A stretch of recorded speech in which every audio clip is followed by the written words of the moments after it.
Hello guys, আসসালামু আলাইকুম। আশা করি সবাই ভালো আছেন। তো আজকের ভিডিওটা হচ্ছে আর কি লিচুর জুস বানাবো।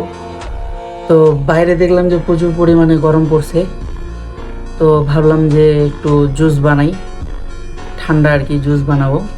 তো আপনারা পাশে থাকেন। এই হচ্ছে লিচু, আর কি। তো এই লিচু দিয়ে আজকে আর কি জুস বানাবো। তো আপনার পাশে পাশে থাকেন আর কি।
তো শেষমেশ আপনারা তো ভিডিওটি আমার দেখলেনই, তো একটু টেস্ট করি কেমন হয়েছে।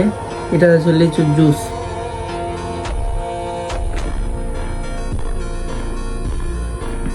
অনেক সুন্দর হয়েছে।